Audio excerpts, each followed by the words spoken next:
Hold on. I'm trying to get the camera on me. Yeah, you've you've got it, mate. It's live. Oh, okay. All right, we're back. Wombat Jones of Ramen Chokehold is joining us, and we got John from Kumite Radio making his debut on whatever the fuck this show is called. We still haven't figured it out yet. We're gonna go with the ramen wrap-up since Hunter's not here. John, how's it? Good, man. Is ramen wrap up like a burrito with ramen inside of it, or what? What's going on with that? We haven't figured out the specifications of it yet, but it is a dish, and our own Wombat is going to be making it, and that's actually our next video. We should probably get on that, yeah? Yeah, no, that sounds good, mate. Thanks for that. Thanks for dropping in on that. I'll do whatever you need me to do, mate. All right, well, there you go, team player. So let's just dive on in. Yesterday, some big news broke. Darren Till versus Wonderboy Thompson is going to be headlining UFC Liverpool. It's a huge fight in the welterweight division. John, what are your thoughts on it? Well, it's the matchup to make, man. But I don't think it's a good matchup for Darren Till. I think it's a little too much, a little too early. Of course, he's been calling for, a top 5 or top 10 or whatever. But really, who has he beaten? He's only beaten Cowboy Cerrone, and Cowboy Cerrone is not. I don't believe that he was even a top 10 fighter when he was in the top 10. So it's going to be a big test, and especially, him fighting in front of his own city is not gonna. It's not a good idea, man. Because if he loses devastatingly, what's going to happen to him? How do you walk out and face the people that love you after you just got knocked the fuck out? I don't know, man. It's what Darren Till wants, but I don't think he really wants that Wonder Boy kick in the face. It's a super tough matchup, and I was surprised when you see the poster. Stephen Thompson still looks like the prospect. He still looks like the up-and-comer, and Darren Till looks like a guy that you just throw against him to try and make him look good. Obviously, that's not the case, but when you're headlining Liverpool and they're trying to bring you up, maybe get him like Colby Covington, who's been talking shit. Put Till and Covington together. That's a bigger fight than any Woodley title fight. Like, that's a massive contest, and it's one that he can win. I'm not saying he doesn't have a chance. He's a great fighter, but putting him up against Stephen Thompson and that striking prowess this early in his career is super tough. Wombat, do you have any thoughts on the fight? Well, look, I'll tell you what I will say is I used to live in England. I lived in England for like 3 years, and I've travelled around those sorts of parts.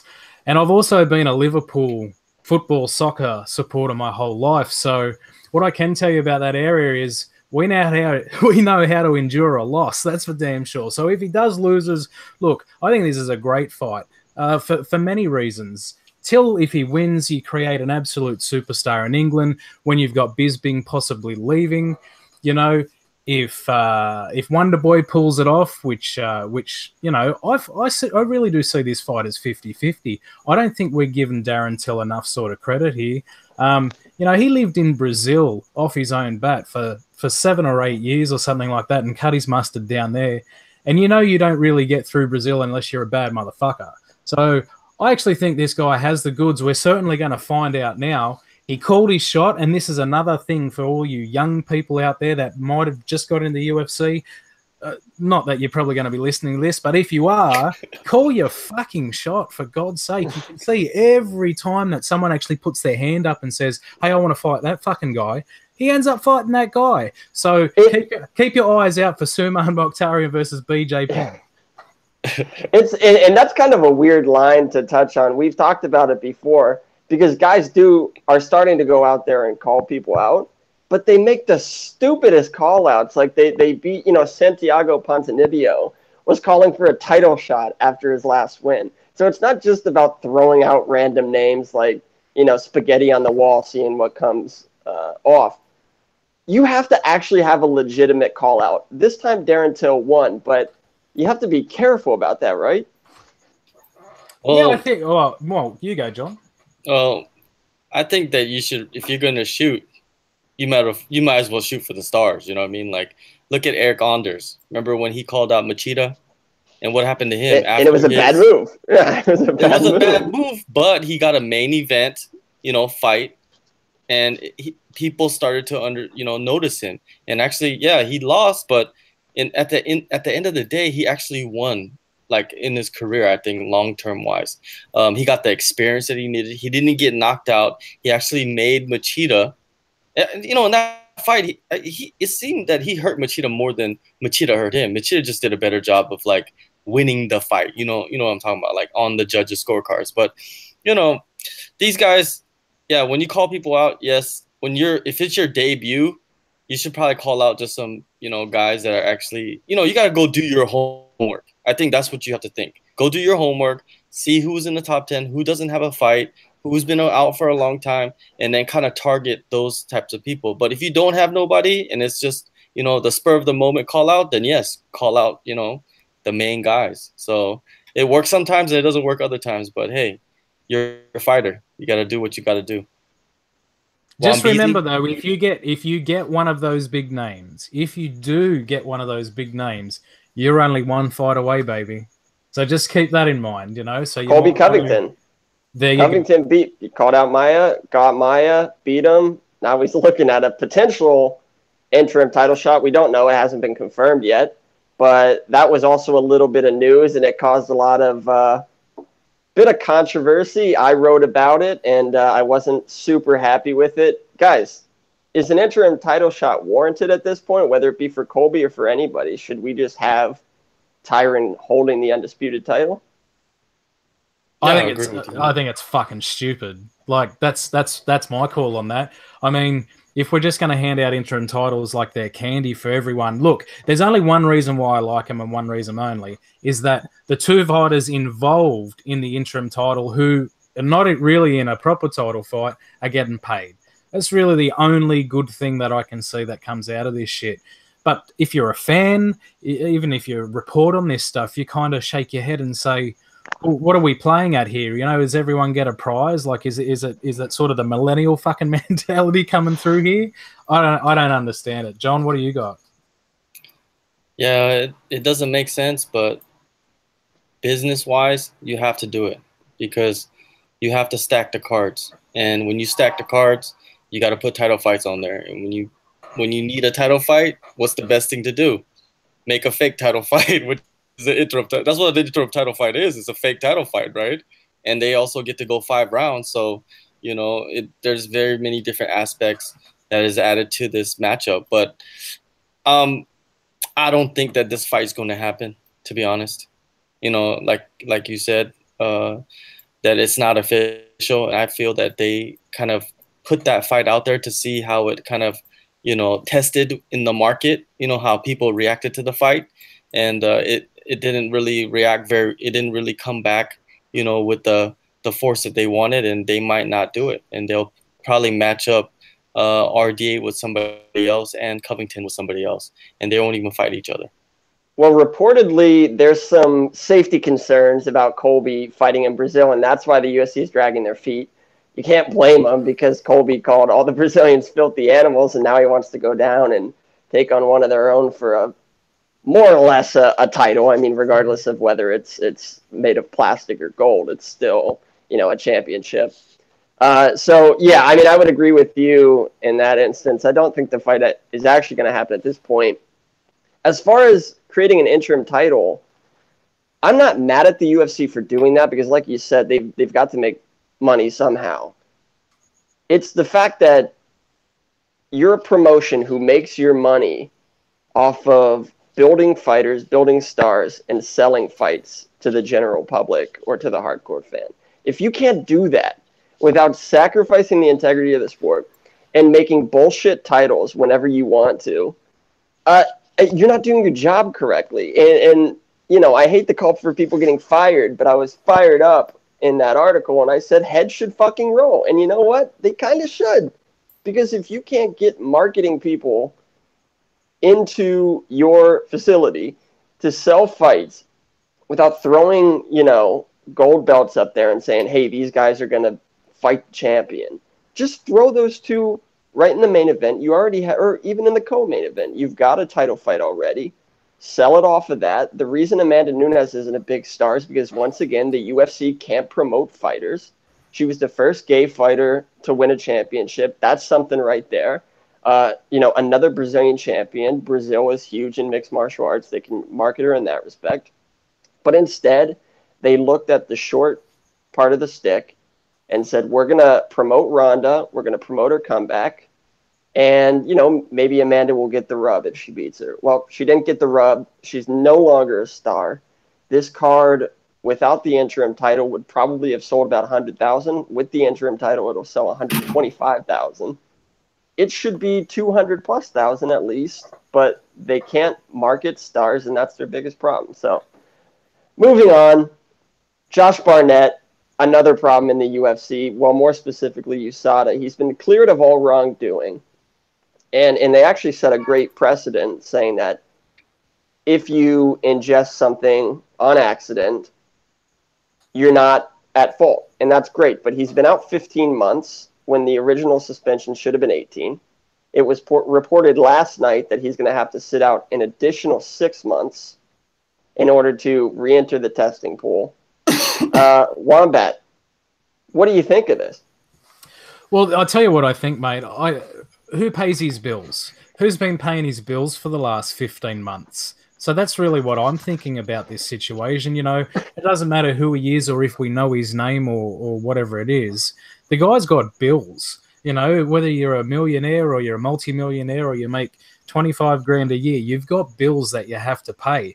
And to go 15 months without being able to work, I mean, something really someone's got to answer to this. So, he's got to be paid, and he's got to be paid somehow.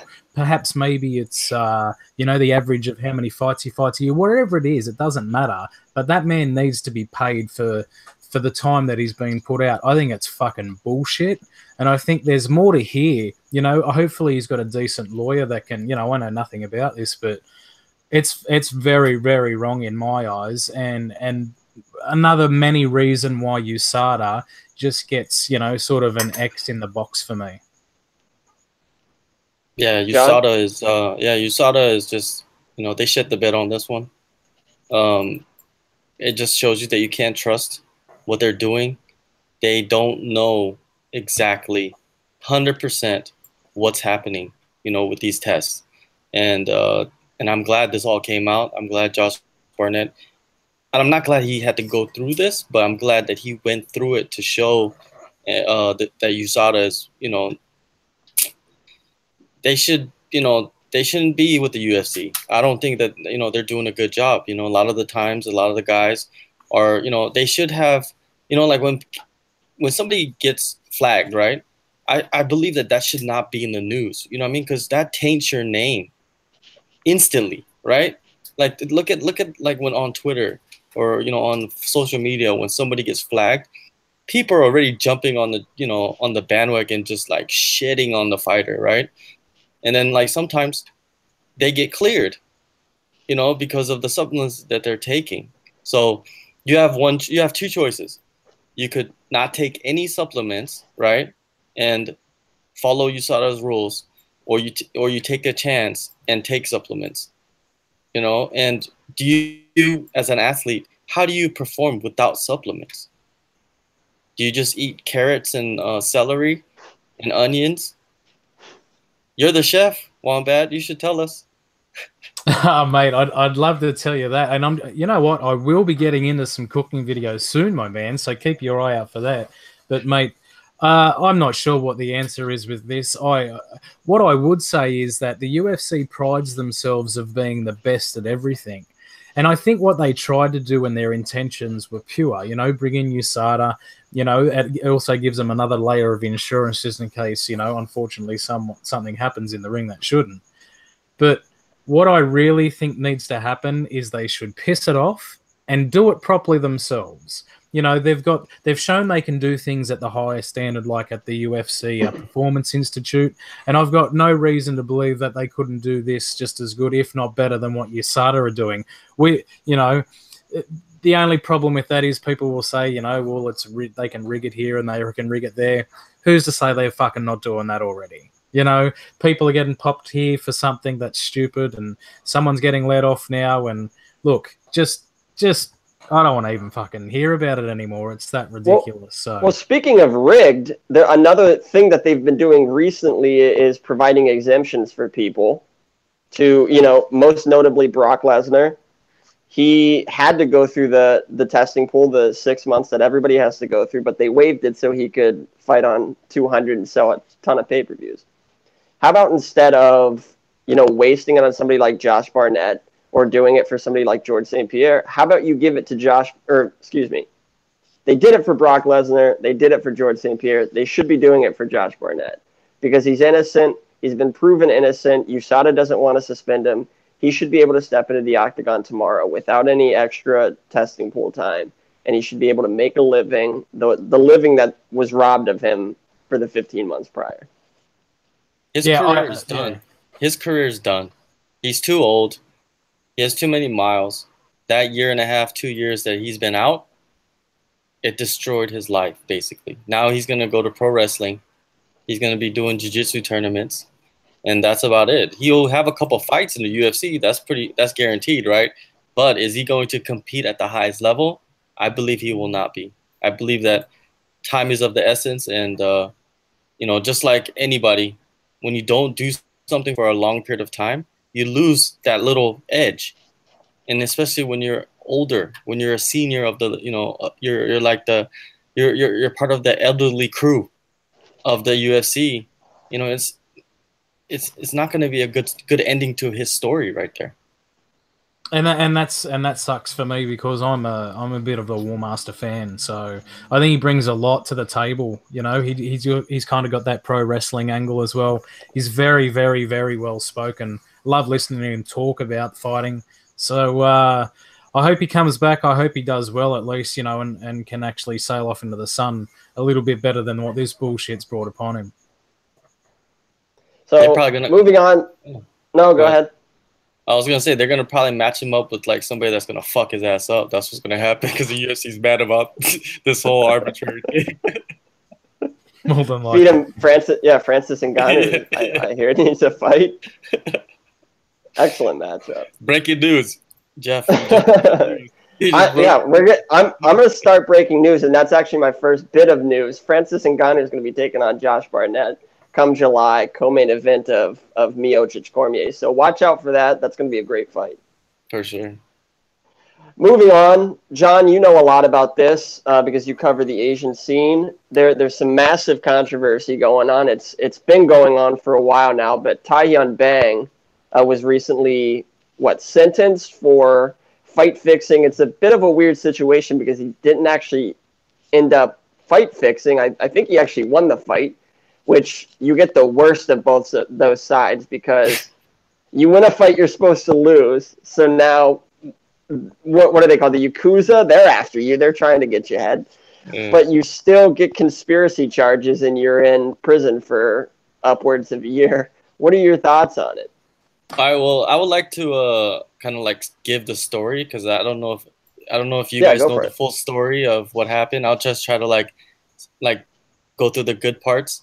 Well, I guess a broker approached like some street guys. They approached Bang. I like to call him Bang. In Korean, it's Pang, if you pronounce it right. But everybody likes the word Bang. So they approached Bang. At that time he's part of Korean Top Team. You guys got to remember in his second fight in the UFC, he won 2 Performance of the Night bonuses, the $100,000 US. That's a lot of money for a fighter that just, got signed. So he had some money. I don't think that was a problem. But they approached him and they asked him like, hey, we got some, we'll pay you $100,000, same amount. And you throw the fight, at UFC Seoul in 2015 against Leo Kuntz or Kuntz. Yes, Kuntz. It looks like Kuntz. Yeah. The poster's fabulous. Yeah, by the way, the poster for that fight was an all-time great. Yeah, Bang Cunts, yes. Yeah, they approached him. He agreed, allegedly he agreed to it. So like the day of the weigh-ins, the betting odds, right, swung, right, because all this money was coming in on Kuntz or Kuntz, and the betting the odds swung, and the UFC got a call from one of the betting companies or something like that, like, you know, some odd activities happening. So what the UFC did was on fight day, they went up to Bang and they went up to Kuntz and told, you know, asked him, like, is there something going on? So what happened was Bang got cold feet. He went in there and he decided, you know, like, I can't win, so I'm gonna try to, you know, not lose, basically. I think that's the decision he made. So the fight went back and forth, if you watch the fight, and he won by split decision, which was like not what he wanted. You know, he wanted to look like he was trying to win, but still lose. But the result was he won by split decision. After the fights, the so-called brokers, they approached him, you know, and most likely made some threats, probably threats on him, probably threats on his family to get the money and the money that they lost. Because I heard that they bet like allegedly $2 million. Think about that much money. You know, do you think Bang is going to be able to get $2 million? These guys lost betting on, you know, that fight. So he turned himself into the authorities, which is crazy, right? On top of that, he turned himself into the authorities and then kind of confessed to what was going on. And that's how the news came out. Now these guys go through court. It's been like 3 years. Think about it. It's 2015, 2018 now. It's been about 3 years. Bang gets sentenced to 10 months in prison. The broker gets sentenced to 1 year in prison. Both these guys plead down to 2 years probation and 120 hours community service. So they kind of got off pretty well for, you know, this fight fixing thing. The big question is, and I want to ask you, Jeff, is about the UFC. How did they kind of keep this under wraps? The UFC, I don't know what they do. You know what I'm saying? They're a sketchy organization, and just like any massive media conglomerate, they were sold for $4.2 billion. Whenever you can produce that kind of money, you have a lot of power. And so them keeping this under wraps, I'm sure it was in their best interest, because it's obviously not a great look to have one of your fighters throwing fights.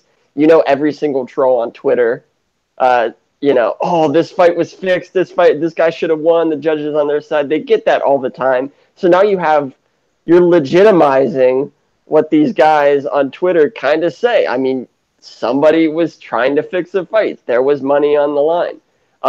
But they kept it under wraps pretty well. I mean, once again, it's understandable. You don't want that kind of stuff coming out. But, yeah, I mean, I don't know. I mean, I don't really know what to say about it. I mean, the UFC is going to do what they're going to do. They don't have full transparency. They never will have full transparency because of things like this, because the last thing they want is to legitimize, you know, people's thoughts on the legitimacy of the sport and how it's played out. Don't care. Couldn't give a shit. Whatever. Move on. But you don't care. Okay, so you don't care that potentially, now obviously this was a low prelim fight, not a big deal. But what if he was headlining the event? What if you had money on, now granted he won this time, but what if you had money on somebody who decided to throw a fight? Or what if, I don't know, RDA versus Woodley goes down, and RDA has some sketchy people from the favelas offer him $2 million to throw the fight? You don't care about that? You don't care about the legitimacy of the sport being challenged under that regime? What are you going to do about it? There's absolutely nothing you can do about it. So well, it's nothing you can do about it. No, it's nothing anyone can do about it, because the only way that happens, it's kept in a very, very small, tight group. You know, I've seen this happen in cricket before. It's gone down in cricket with betting scandals and that. And that's just the way it happens. Someone gets approached by someone that said it's backed up by some pretty bad dudes. They shit themselves. They say, yeah, okay. They go in there, they do it or they don't do it. And the repercussions happen. I mean, it's, you know, it happens how many times? Probably more than what we care to want to think about.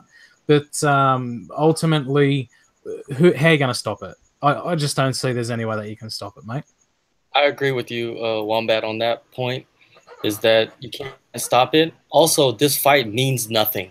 It means nothing in the sport.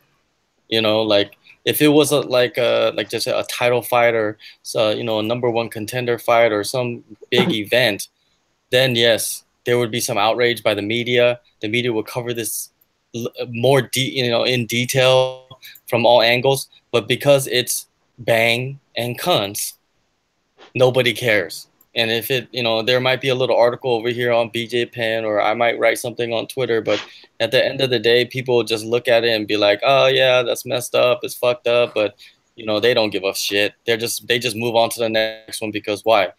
Bang is a nobody, in the sport, compared to like the guys that are fighting right now, and Kuntz is nobody. When's the last time you saw a Kuntz fight? When's the last time you saw a Bang fight? And Kuntz he's like an innocent bystander in this whole thing, but it seems like his career he just disappeared. Like how do you think he feels knowing that he lost to a guy who was trying to lose a fight? He's probably fucking got a baseball bat to his face. I don't know what's going on with that. I mean, that's got to be the worst feeling. Somebody who was, practically listen, man, I'm going to give you whatever you want. The openings are going to be there. Just take them. And he's not good enough to take them. I mean, that's got to be a pretty damning realization that you can't beat somebody who's essentially out there to be a punching bag and make you look good. Yeah, in that fight, Bang almost finished Kuntz too. Like, dropped him and almost finished him in one of the rounds, which was fucking crazy. Like, think about that. He dropped you and he almost finished you, but he was holding back because he didn't want to win. Like shit like that. So, I think if it was a fight like, let's say, the Chael Sonnen versus Anderson Silva fight, where Chael Sonnen was winning for 5 rounds, basically, right? And then he gets submitted by a triangle at the end of the 5th. If that fight, if we learned that fight was fixed, then it would be fucking major news on every website. I'm guaranteeing you, ESPN, Yahoo, everything, right? Like Score, whatever, major sports site that you guys have in your country, it would be there. But it's not. It's just some random fight, and it doesn't even matter if it was in the UFC. Even if that were the case, though, John, I honestly think that the sport is now past that. Like, I've always had this saying ever since I was a young guy, playing different sports and that, saying that no one player is bigger than the sport. And maybe that might have been the case 10 years ago, where a scandal might come out like that and just shut the whole sport down.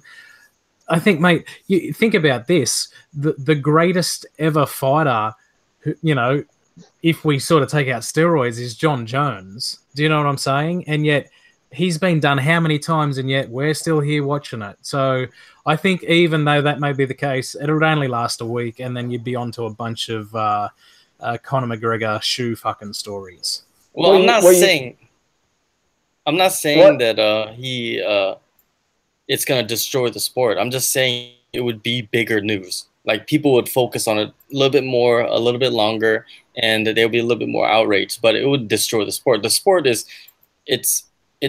it will never be destroyed by anything. It's too strong now. It's like it's its own entity. It's just gonna pump through. There's so many promotions around the world, and people working hard to grow the sport where it doesn't matter anymore. But a scandal, like that would have it would add some ripples. It may not destroy. No, that's fine. It may not destroy the sport, but imagine if this happened in Bellator or PFL, what they're trying to start up, or ACB, or an organization. Well, maybe not ACB. Russia, they kind of do their own shit. But imagine if they're in another organization, one that's not as well established as the UFC, and something like this comes out. I mean, that could legitimately take them down. I mean, even just these little Bellator ridiculous fights that they're throwing on Shamrock versus Gracie, or Kimbo Dada, where Dada's heart exploded in the middle of the fight.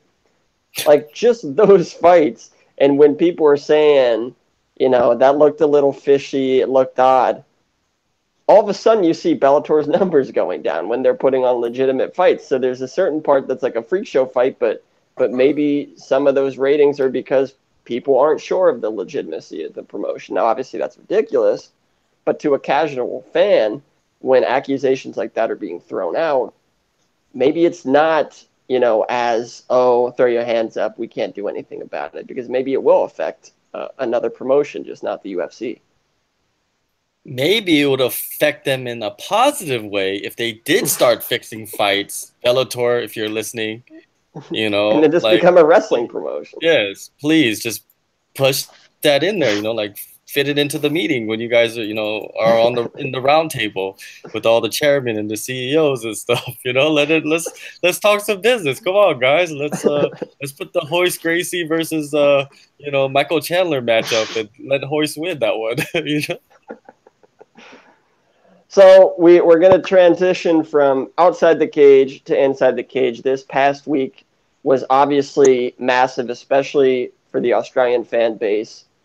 Martin Ewan going for his third title against Bibiano, who at this point, what is it? It's like 1,625 days that he's held onto the belt and won. I'm not sure there's even ever been another bantamweight champion. There was. What's that? He's not the original.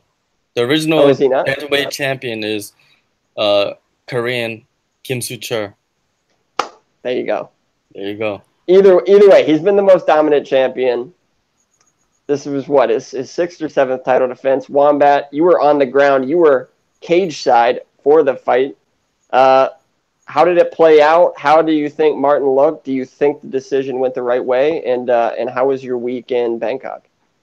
Well, let's start with my week in Bangkok. It was 10 days actually. So I spent 10 days in Malaysia and then 10 days in Bangkok.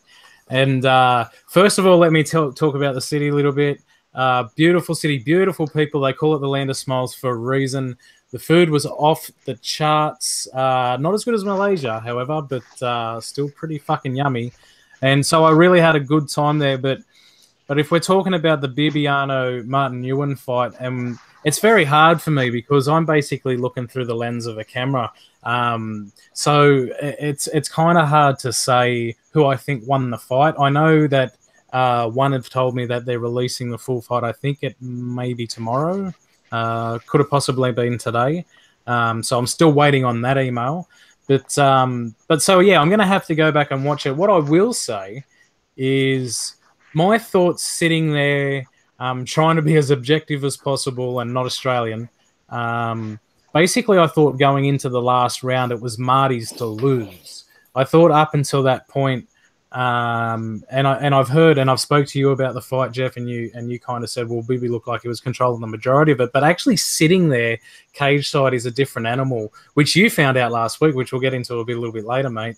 But there are sort of differences that you see really close up than what you don't on a TV screen, and that, for argument's sake, you hear the ferociousness they're putting into the strike, or you actually hear how hard it actually lands on them. You can nearly even feel it because you're that close. So I thought leading up until the last round, it was Marty's to lose, and then and he got tagged a couple of times and dropped. And I would say, without rewatching it, that I can definitely see why two of the three judges have given it to Bibiano. So I don't really have too much of a qualms about the decision. Like I said, I've got to rewatch it. But just the way that one judges their fights on a whole, and that being the last sort of impression in someone's mind, when you get dropped with a couple of minutes to go in the whole fight, that's going to be fresher in your mind than, say, the third round where he opens the big gash up on his head. So it was a fantastic event. Look, one thing that I will say as well about One Championship, not to sort of dry hump him too much, but as a punter, as a person actually sitting in the stands, which is what I usually do if I'm not cage side for a fight, because I was there in Thailand only for about 50-50. So, but what I will say, if you're just sitting in the seat and just watching the production and the show, so to speak, if you're talking about casual fans and that, who might know fighting or MMA or whatever, but go along, you would not be bored. It's a fantastic show. It's a fantastic production.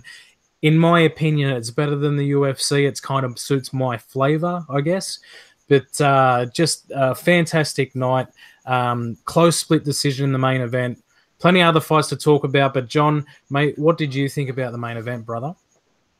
I completely agree. Like watching the fight, it was a chess match. I think Martin was winning most of the rounds, controlling most of the fight, and a lot of people that I've talked to, they believe the same exact thing until that fifth round, until Bibiano dropped Martin.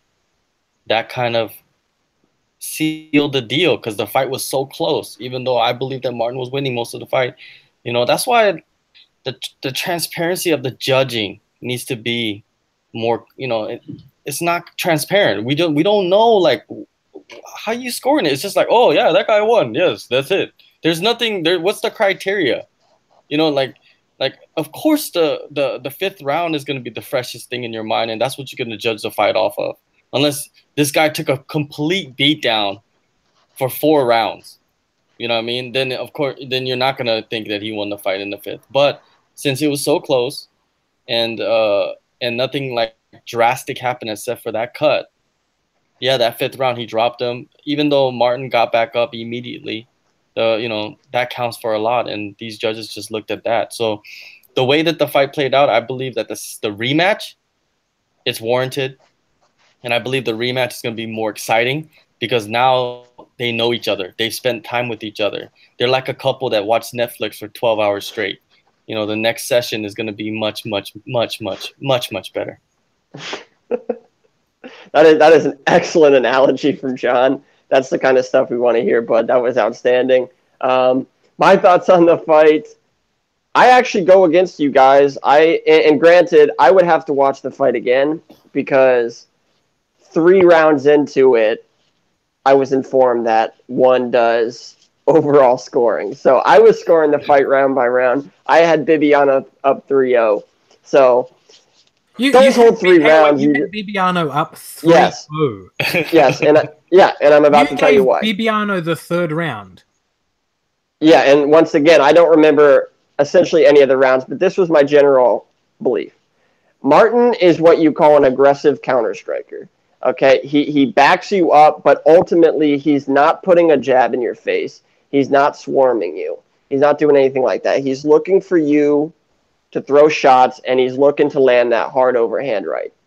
Bibiano was not giving him anything, and Martin really didn't land much of anything in those first 3 rounds. And in fact, from my perspective, Bibiano had landed 4, 5, 6 hard shots on Martin. I believe he even took him down at one point in the round. First of all, I don't think either of them really did anything to stand out and truly win the round.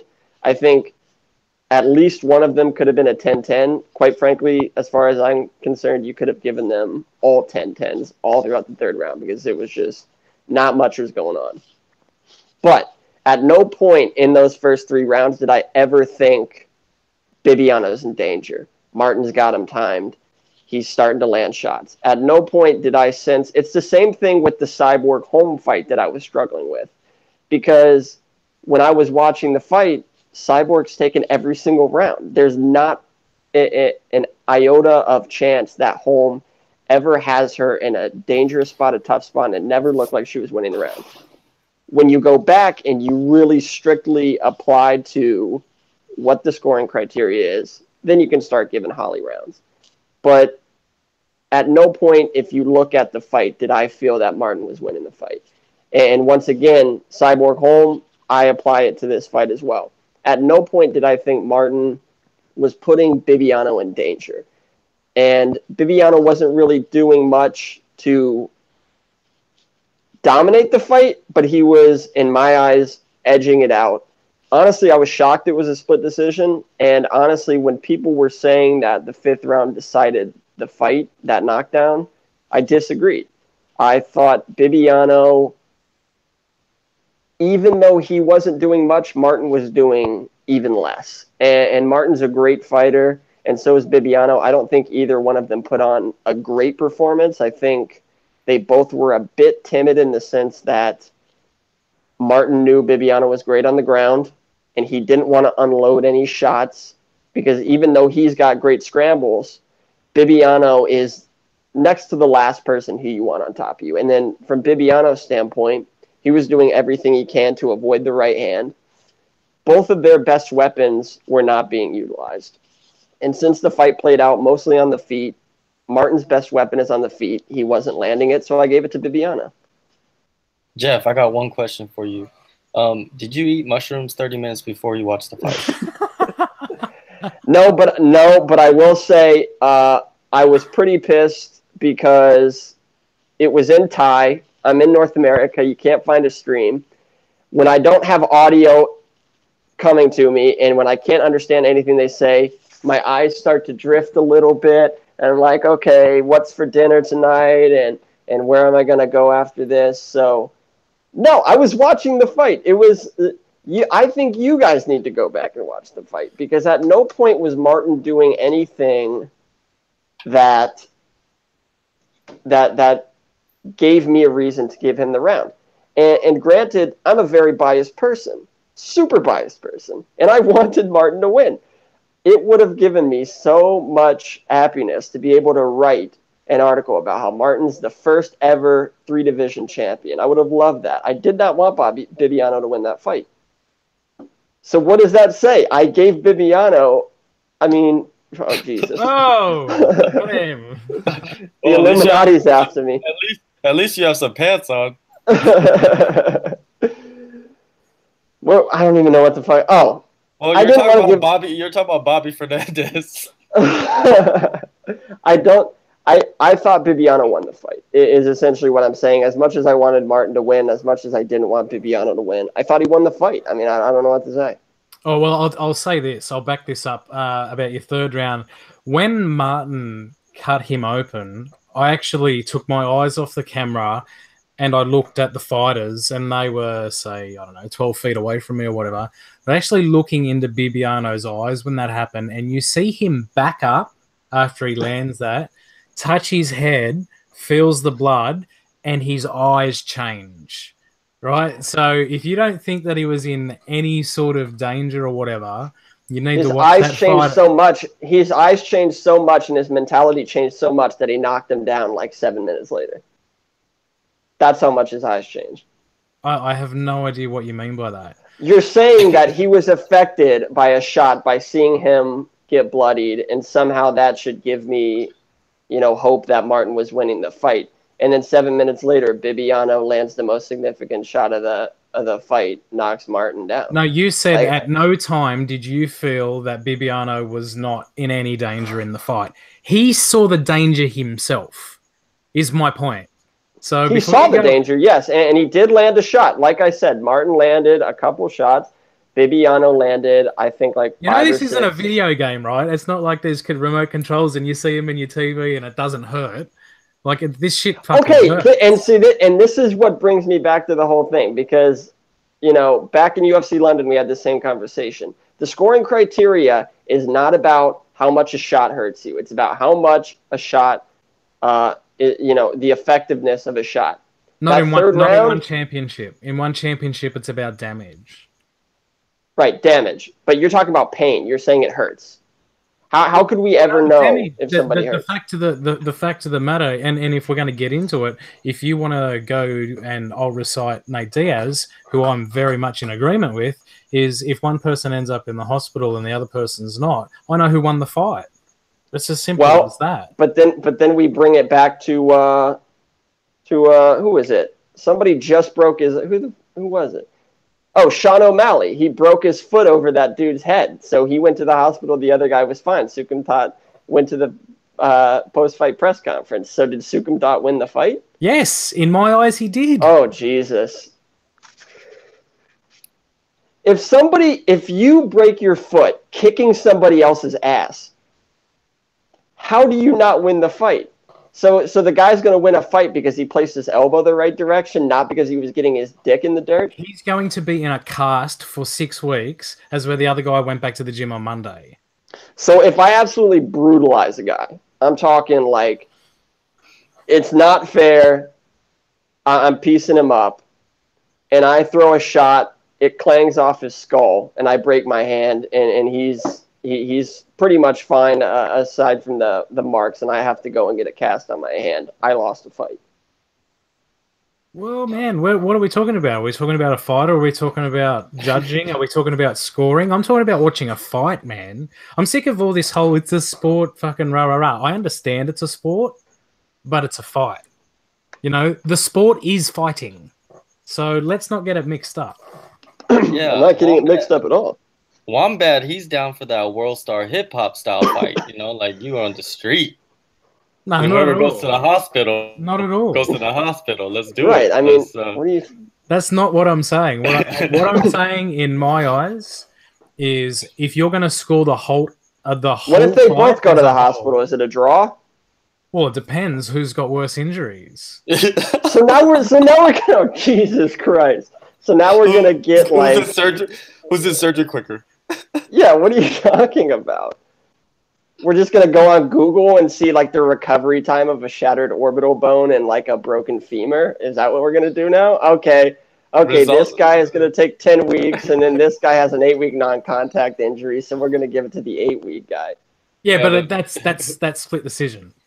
Yeah, the result doesn't come out until like 2 months later, after the fight's over. Yeah, exactly. Whoever gets in the gym first gets the decision. Frankie Edgar would be straight back in. He would kill it. He would win every single fight. He got knocked out. He's back in training camp already. But listen, let's not glaze over. Let's move on from that. And there's one fight that we have to talk about, and that's Gary Tonon's debut. And I had a couple of good chats with Gary, so I'll get your guys' story first. I mean, if this didn't impress you, get the fuck out of here, John. Yeah, I'm gonna leave right now. Because you said if it didn't impress you, get the fuck out of here. So I'm leaving, man. Come on, then. What have you got? Well, you know, it was impressive, man. He did a great job. He went out there and he did what he wanted to do. Like in his, you know, if you go back and shameless plug, if you go watch Wombat's interviews with him before and after the fight, he explains to you like what's going to happen, what he's going to try to do, and he did it. He went out there and he just was feeling, you know, because it was his first fight ever. He didn't have no amateur fights, nothing. So it was just like he went out there and he was just like, hey, I'm going to just do what I got to do. And he went out there and saw openings, and he took those openings, and he showed that he could throw power shots and land those power shots on a guy that has, I think he has like 10 pro fights. He's fought a few times for one championship. So, you know, it was impressive. It was impressive, but you can't do that forever. You cannot just like, take someone's back, and especially if you're a master grappler or a wizard on the ground like he is, and just be like, I'm not going to choke him out. I'm just going to like let him back up. Because if you do that, if you make that mistake with the wrong guy and you think you're winning the fight, you might end up getting your ass knocked out. So he's got to understand that you can learn from this fight. What you learned is you got to go in there and finish that thing as fast as possible, no matter, you know, who it is. Because when you play around, it's MMA, and anybody could fuck anybody up at any moment. Especially with punches and kicks and knees and elbows. So, yeah, but he's impressive. What about you, Jeff? Yeah, he was playing with his food a little bit. He probably could have finished Corminal probably in the first round. I mean, all he had to do was his wrestling was on point. All he had to do was take him down, and it would have been over. It was super impressive, but I'm kind of with you. He's not going to be able to outstrike most of the guys he fights. He looked really comfortable on the feet, and I was actually super surprised about that, because if you look at other people who have recently come from jiu-jitsu and now are in the MMA scene, Mackenzie Dern, he actually looked like a legitimate striker. He didn't look awkward at all. He looked like somebody who could hold his own. What I was more impressed with, though, is his defensive ability. I thought, you know, for somebody who's only been striking, I don't know, 6 months or so, his knowledge of distance was really good. He was out of range of almost every single one of Corminal's shots. He had the shoulder roll going. He was keeping his hand up and blocking shots. That's what's going to transfer as he moves on, because once you get up to the top of one championship, you're not going to be knocking dudes down. I mean, unless Gary Tonon completely surprises us all and becomes some outstanding striker, it's just not going to happen.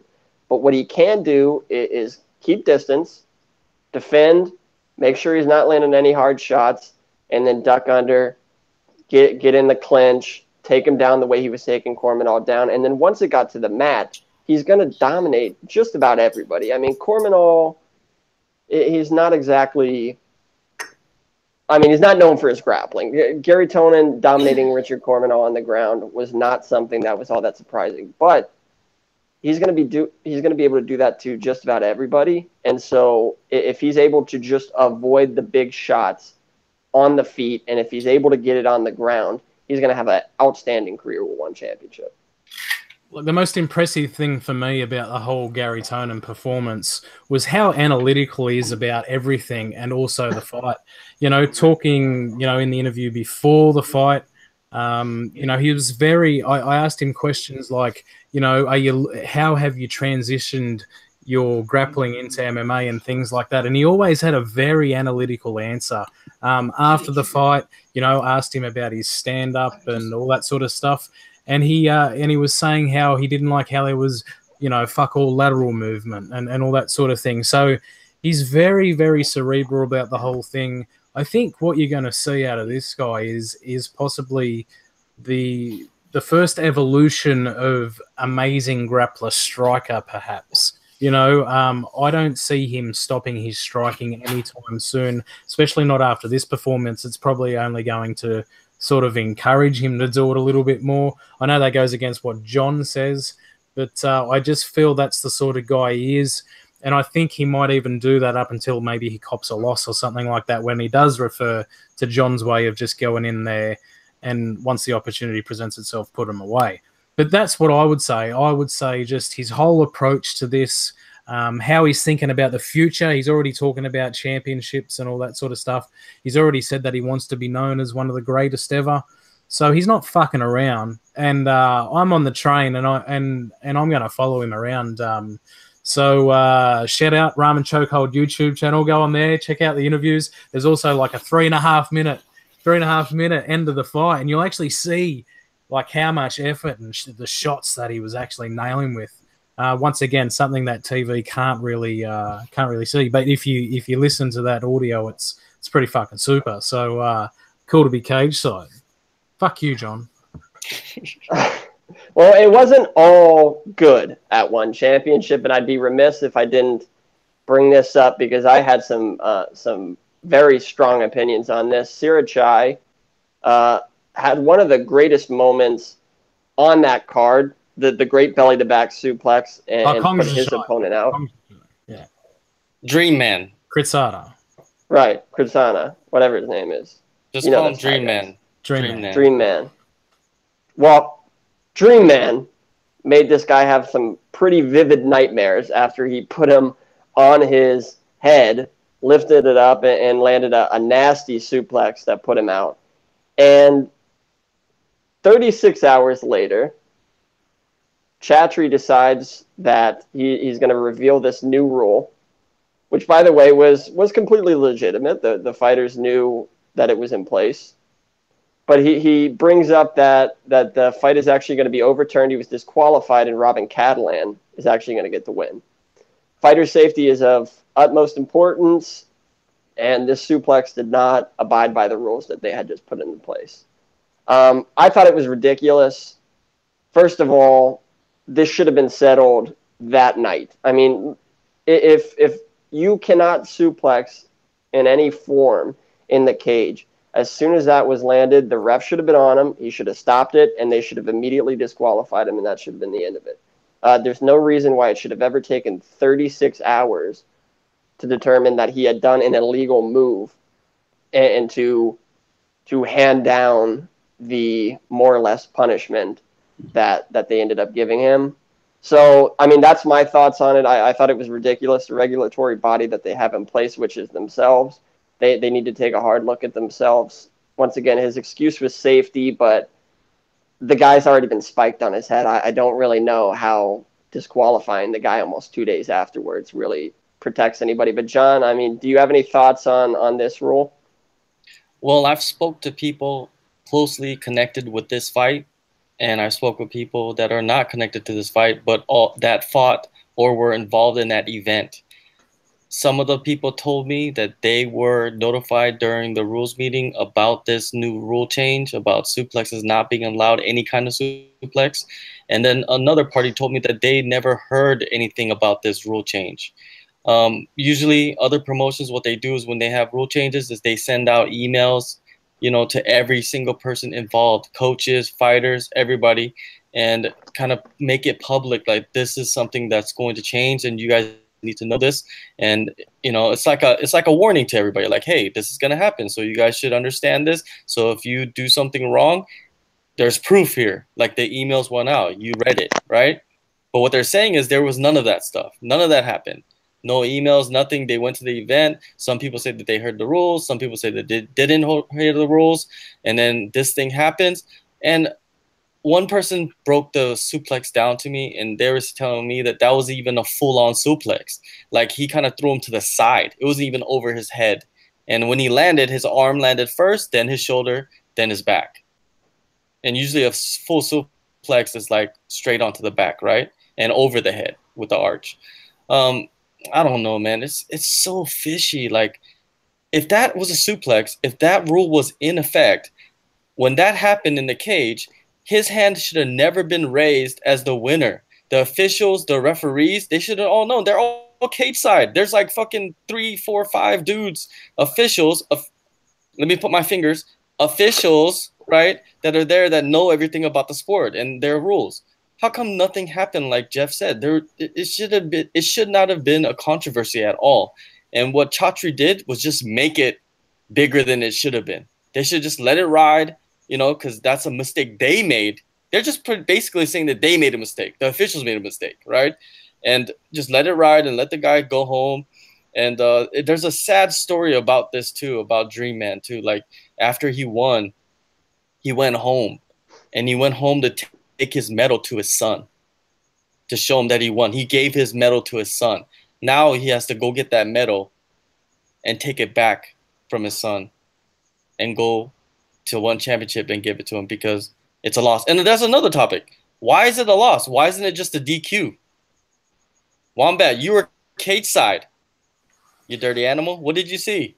Mate, what I did see was one of the most amazing finishes in an MMA fight that I've ever seen in my life. It was, if you're a wrestler and you watch that, which I'm not, but I understand it.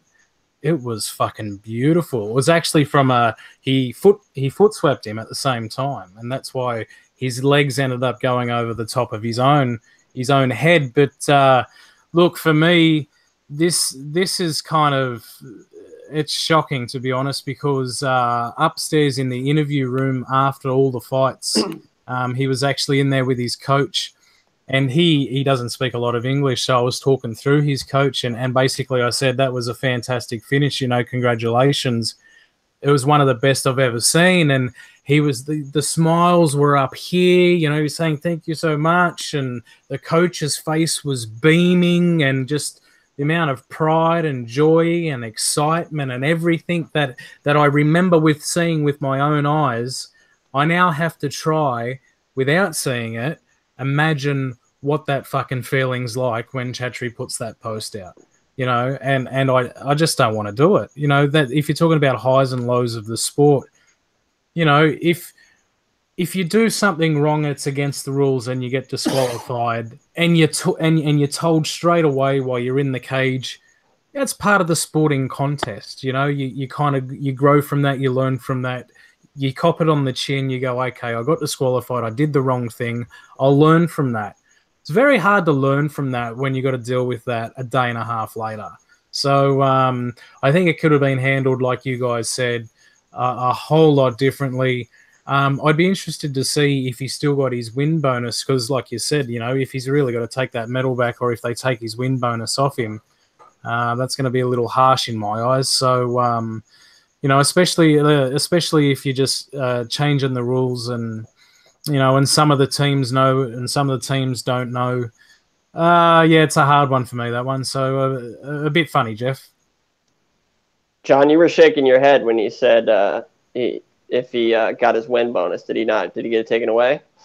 I don't know if he got it taken away, but they gave Catalan his win bonus. So most likely, logic would tell you that they took away his win bonus and gave it to the other guy, which is sad, man, because that story of him like going back to his village to give his medal to his son, that's got to break your heart, man. I think Chaudhry is gonna, drop a tear for that one. It's a tough situation all around. It should have been a great night for one championship, and still mostly I think it was. It was a really good card, but there were just a couple things that plagued it a little bit. So hopefully they get that stuff sorted out. Moving on to this week, John, I know you got some Asian regional MMA kicking off. What, in a few hours, or is it tomorrow? Why don't you tell me a little bit about these cards? Saturday, Korea Standard Time, 1 p.m. it starts, so it should probably be... That'll be 3 p.m. for Eastern side of Australia. Yeah. Yeah, and also that should be like the early evening in the United States, most likely. No. It should be like a late evening, like about 11, 10 on the East Coast, maybe. Yeah, something like that. Or 11 most likely. TFC Dream, I'm over here in Cheongju. It's about 2 hours south of Seoul. They're having Give us a look at your room. John, give us a look at your room. You're in a hotel room, are you? Here's the window. Here's the TV.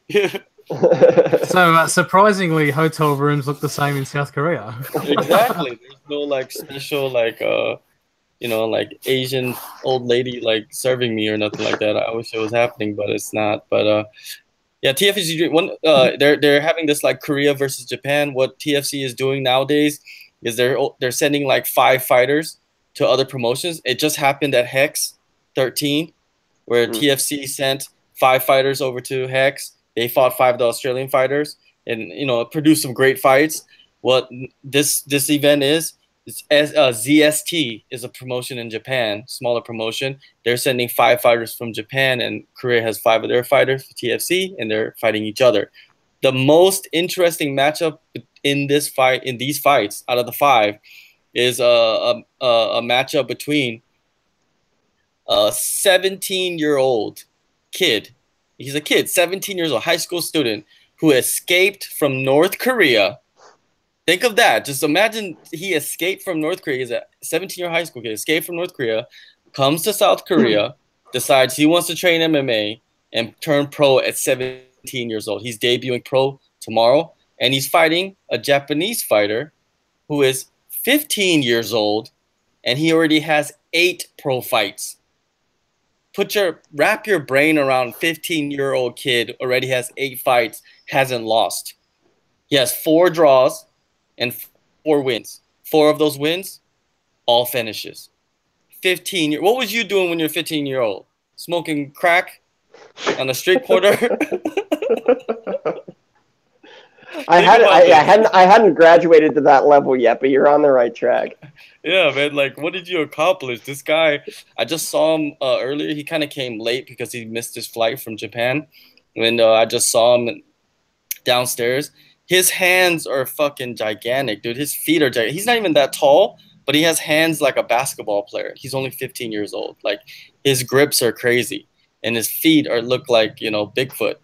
It's just this match is just an escaped North Korean kid, 17-year-old, versus a 15-year-old middle school student who already has 8 pro fights and hasn't lost yet. It's gonna be pretty weird, man. Not weird, but it's intriguing, right? Because you don't really see that in any other promotion. Do you see that? Only Japan has that, really. I think that, especially here in Australia, you've got to be 18 to turn pro. So you can't actually turn pro until you're 18. Yeah, in Japan, they don't care. Like, it's part of their society. It's part of their culture. Like, you could be fighting when you're 5 years old. Like, there's pro fighters that are 8. No, I'm just kidding. They're not. But I'm just saying. Like, they're young. They're young. But I'm gonna be there live. I'll be cage side just like Wombat, but it's not gonna be like a big event. This is gonna be university gym or something like that. But you know, what's cool about it is that because of that, you get to be so close to the action, and most likely it will produce some great finishes and some, you know, and it's all prospects, up and coming guys where they're gonna come in and they're gonna put it all on the line because why? They want to go to the bigger show, which is the TFC main show, you know, like TFC 14, 15, the numbered shows. So, you know, I'm expecting some good action over here. Other than that, I don't think there's any other, you know, shows going on around the world. I think M1 Global has a show, but I don't really know about that stuff. And it's a pretty rough weekend for MMA. I had to release my top 5 fights of the weekend, and number 5 was a boxing match. So you know how difficult it was to come up with great fights. That'll be a great fight, by the way. That'll be a great. It will, yeah. Great if you're an Anthony Joshua fan. He's fighting. He's fighting. I think a Kiwi, right? Yeah, New Zealander. Yeah. Are you back in? Are you back in Joseph Parker? Mate, whenever there's an Australian or a New Zealand in anything, as long as they're not against another Aussie, I'm on their team. Even Russell Crowe? I'll fucking give or take that tall. Well, so M1, yeah, M1's great. Fight Nights Global is actually the one I want to talk about just a little bit, because in the co-main event is the return of the evil villain that we all love to hate. Husimal Palhares is fighting for a welterweight title in Russia. No, he's not. Everything. No, he's not, because he missed weight by 3 pounds, so the title's not on the line for him anymore. Thank you for cutting me off. I was going to say it. Unfortunately, he did miss weight by 3 pounds. He is no longer eligible to win the title. Either way, he's going to be attacking legs like it's, you know, nobody's business. It's going to be a super, super fun fight. So, you know, hey, check that out. That's actually going out in a few hours. They'll be starting. Those 2 Russian cards are happening Friday for us, and in a few hours for you guys. Another one I want to talk about, though, Sean Santella.